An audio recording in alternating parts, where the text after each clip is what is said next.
Buenos días, estimado magíster, compañeros todos. Vamos hoy día a hablar sobre la identidad de género y su situación legal en el Perú. Iniciamos con la introducción. La identidad de género es la vivencia interna e individual del género tal como cada persona lo siente, lo cual puede o no coincidir con el sexo asignado al nacer. Es una necesidad humana vital vinculada a la dignidad y la autonomía. La Corte Interamericana de Derechos Humanos ha establecido que los estados tienen la obligación de garantizar el cambio de nombre y la adecuación de documentos de identidad. Sin embargo, en el Perú, a falta de una ley de identidad de género, las personas trans deben enfrentar procesos judiciales largos e inciertos para rectificar su DNI, lo que genera una situación de vulnerabilidad y discriminación en el acceso a salud y empleo. Marco conceptual, sexo y género. Para entender este derecho debemos distinguir dos conceptos claves.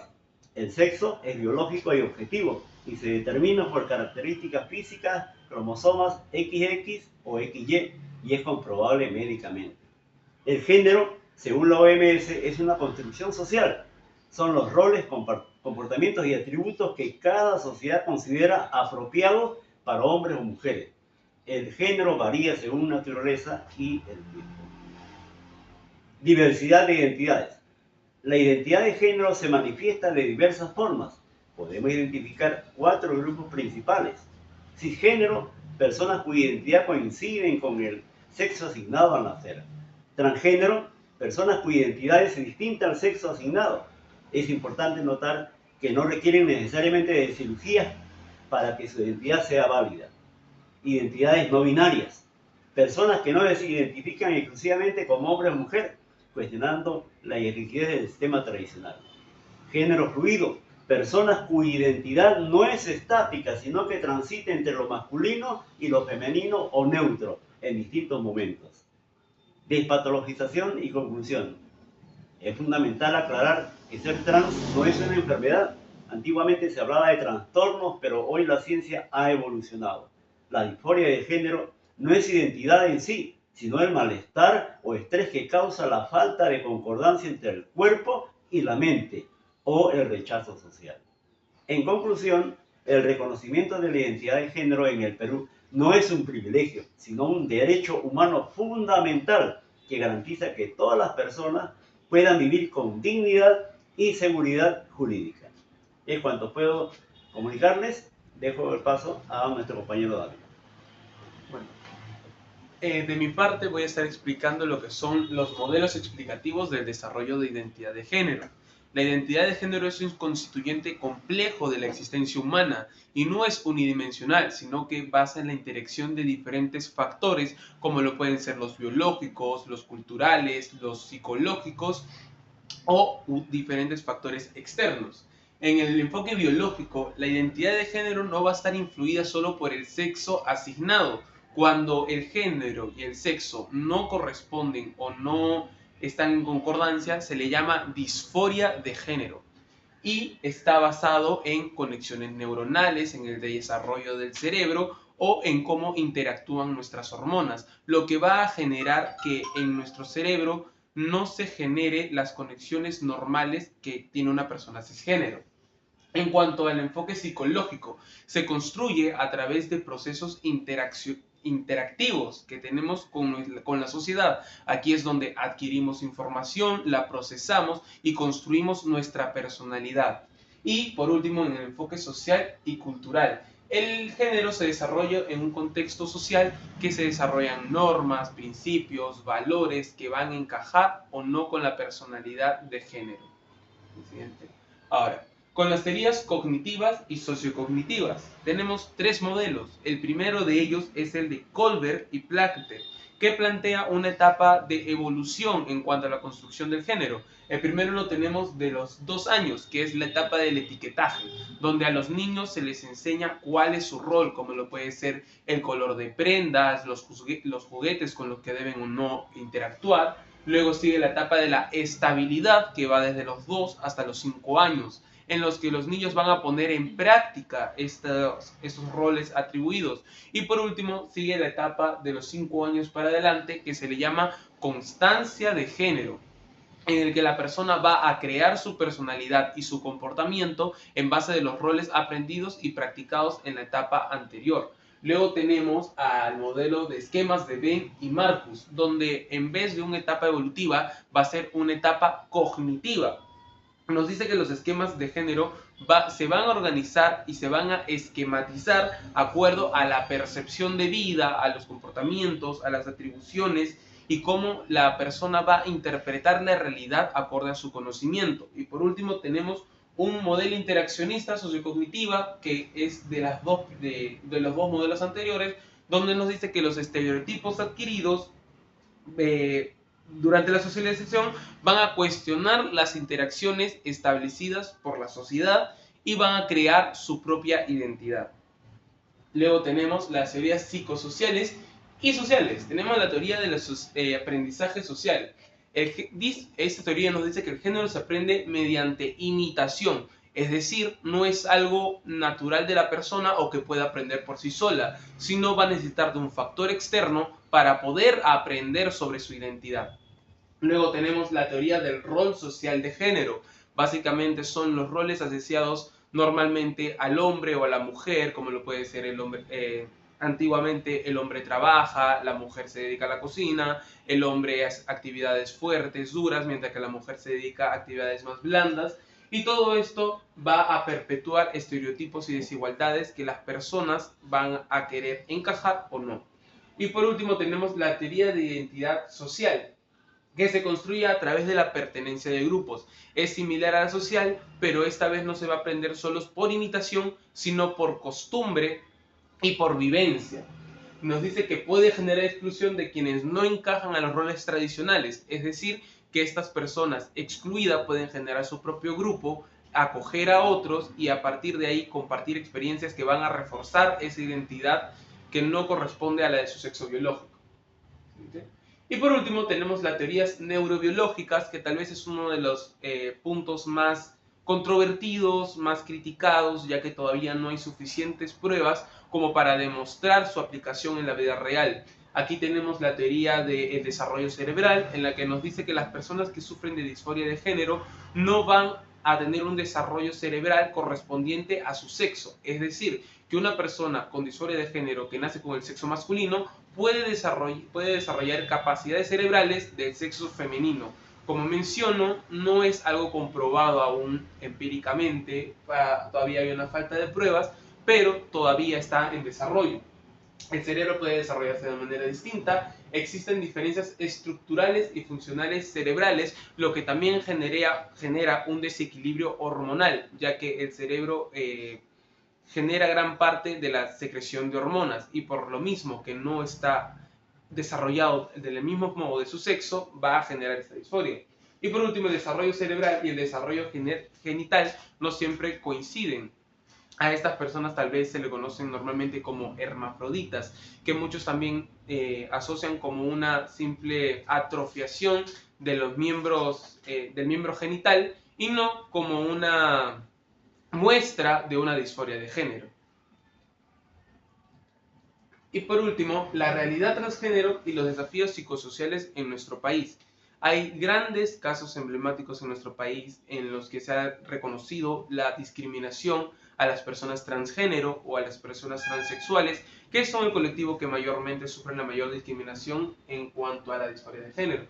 Nos dice sobre la discriminación y exclusión, la falta de reconocimiento legal y social. En nuestro país, a pesar de que hay jurisprudencia sobre casos en los que se pueda cambiar el sexo en el DNI, aún no es un derecho ampliado para todas las personas y solo son para casos específicos. También va a brindar protección a la salud mental y social y reduce los riesgos a lo largo de la vida. Un hecho es de que las personas pertenecientes al colectivo LGTB, que entran las personas transgénero y las personas transexuales, son las que mayormente presentan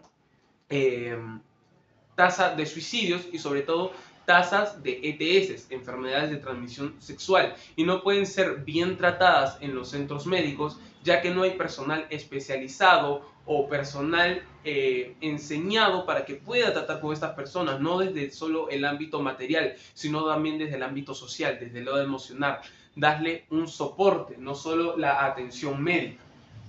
El desarrollo de la identidad de género va desde la niñez, desde la adolescencia, desde la juventud, que también está en debate sobre el tema de la hormonización. Si acaso el Estado debería apoyar a estas personas como un derecho vital que tienen, un derecho de identidad que está reconocido en nuestra Constitución, o si por todo caso solo debería aprobar la hormonización y debería las personas que quieran acceder a esto hacerlo de manera privada. Y por último, la adultez, que se va a ver una discriminación laboral y exclusión social.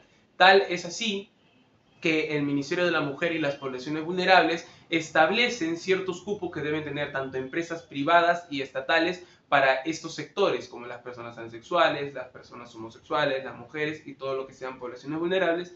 Pero en nuestro caso nos interesa más sobre las personas transexuales, que muchas veces se tienen que dedicar al tema de las labores sexuales, ya que el ámbito laboral es muy poco en nuestro país y la discriminación sigue muy vigente. Es por eso que ahora le doy paso a mi compañero Holguín para que pueda explayar mucho más este tema. Vamos a hablar sobre lo que viene a ser la discriminación y exclusión social. Cuando nosotros hablamos de discriminación y exclusión social, vamos a hablar también sobre quizá una violencia de discriminación. Normalmente se ve que las personas trans hoy en día tienen mucha discriminación en lo que viene a ser la sociedad. Son personas que sufren constantemente algunos abusos, también pueden sufrir de bullying, así como mencionó mi compañero, son los casos más frecuentes de muertes hoy en día. Ahora, hablamos de datos relevantes, el 95.8% han sufrido violencia, en este caso puede ser violencia por parte, si es en un trabajo o por parte de los propios familiares. También tenemos áreas de exclusión, es un rechazo familiar, la expulsión del hogar, el bullying constante que sufren estas personas, ya sea, como bien mencioné, por un trabajo o por compañeros de trabajo propiamente. También una falta de reconocimiento legal. En el impacto más que todo se basa en que la exclusión social va a afectar lo que viene a ser tanto lo mental, la dignidad y la calidad de vida de las personas. Ahora, vamos a hablar sobre el impacto en la salud mental y las comorbilidades. Más que todo hablamos sobre la conducta suicida y las barreras de atención en la salud. Si hablamos de las conductas suicidas, vamos a ver que las personas trans presentan, ya había mencionado, una tasa bien fuerte sobre suicidio. Y cuando hablamos de las barreras de atención en la salud, la discriminación estima más que todo que la conducta es un modelo sistemático que dificulta el acceso a los servicios médicos. Por ejemplo, la falta de la capacitación, las enfermedades de transmisión sexuales que ya hemos también comentado anteriormente. También, por ejemplo, lo que viene a ser el trato indigno, el retraso de atención que tienen estas personas y la vulneración de sus derechos. Vamos a hablar sobre el reconocimiento legal de la identidad de género. Según la jurisprudencia, la identidad de género no solamente es un trámite administrativo, sino también una forma de respetar quiénes son estas personas. Cuando, por ejemplo, los documentos de identidad no reflejan la identidad de género de estas personas, las personas trans están dispuestas a lo que viene a ser, como ya bien mencionamos, la discriminación por parte de otras personas, la exclusión, incluso en espacios no tan abiertos como puede ser un trabajo o puede ser una escuela. Estas personas pueden sufrir momentos muy incómodos o probablemente algunos momentos muy dolorosos. Ahora, si hablamos de los estándares internacionales, vamos a saber que según la Corte de la Constitución del Perú, ha reconocido que sobre todo la identidad de género no solamente se basa en lo que viene a ser el sexo biológico, sino también enfatiza los aspectos ya sea psicológicos o sociales. Psicológicos porque ellos se representan en cómo quieren ser y sociales porque depende a cómo ellos se establecen ante la sociedad. Por ello, permite más que todo que las personas trans soliciten el cambio de género, ya sea en su DNI, también el cambio de nombre. Pero esto, lamentablemente, hoy en día es muy controversial porque se basa netamente a través de un proceso judicial. Este proceso judicial normalmente suele ser muy largo o a veces tiene muchas trabas y es poco accesible hoy en día. Obligaciones del Estado peruano y estándares internacionales. Tenemos la prohibición de la discriminación. Cuando hablamos de la prohibición de discriminación, podemos dar un ejemplo bien claro que puede ser, por ejemplo, una mujer trans postula a un trabajo. Esta mujer tiene, bueno, todos los estereotipos que busca la empresa, pero al ser trans es discriminada y no puede acceder a ese trabajo. Entonces ahí se está vulnerando más que todo un derecho. El derecho en el artículo 2, inciso 2, que habla sobre la discriminación de las personas. Ahora, hablamos de las leyes que deben de permitirse en tanto el reconocimiento de la identidad. Cuando nosotros hablamos de reconocimiento de la identidad, podemos poner también un ejemplo bien claro que un hombre trans puede inscribirse a una universidad propiamente, porque no se puede escribir porque su DNI aparece con otro nombre que él no se siente identificado. Entonces ahí se está vulnerando su respeto, no se está aceptando cómo él es que se siente identificado. Ahora, hablamos del DNI y el derecho a la identidad de género. Como sabemos, el DNI es un documento que nosotros usamos para identificarnos. Por ejemplo, si alguna vez estamos, un policía nos para, netamente nos va a pedir un DNI para nosotros certificar quiénes somos, qué personas somos. Pero normalmente las personas trans hoy en día sufren con eso, porque ellos se sienten identificados de otra manera. Puede ser un hombre con un nombre de una mujer y así viceversa. La importancia del DNI es que garantiza más que todo la identidad legal y sobre todo permite el acceso a los derechos que nos corresponden a nosotros. Ahora, el rol de la RENIEC.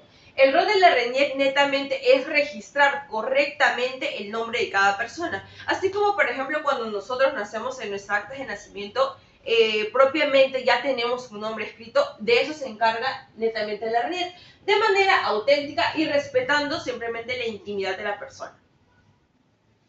Hablamos sobre la problemática de la vía judicial y sobre el derecho compartido hacia procedimientos administrativos. Cuando nosotros hablamos de la problemática, vamos a saber que netamente en el Perú, las personas trans deben ir a un juicio para cambiar los datos del DNI. Pero como ya hemos mencionado, este juicio normalmente es poco accesible y demora bastante. Un ejemplo particular es que las personas trans no pueden estudiar o trabajar tranquilamente. ¿Por qué? Porque su DNI no coincide con su identidad de género que ellos se caracterizan. Entonces, si hablamos ahora de derechos comparativos hacia procedimientos administrativos, podemos poner un ejemplo claro que en otros países el cambio de DNI, bueno, el cambio de nombre y identidad de género en el DNI de otras personas es mucho más accesible. Por ejemplo, en Argentina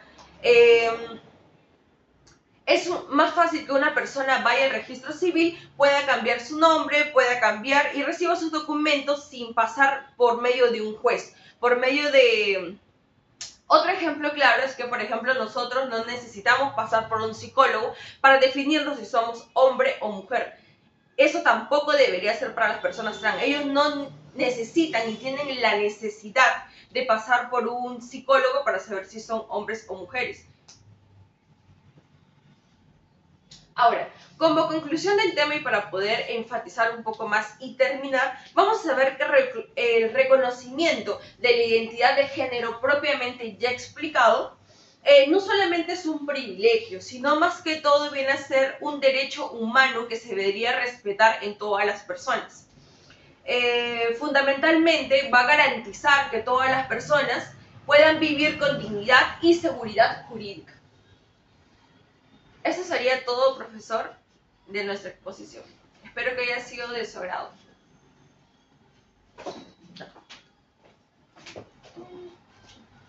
Listo, Magíster, eso sería todo por nuestra parte sobre nuestra exposición de identidad de género y derecho a la identidad de género en nuestro país. Muchas gracias. Igualmente, muchas gracias, Martín.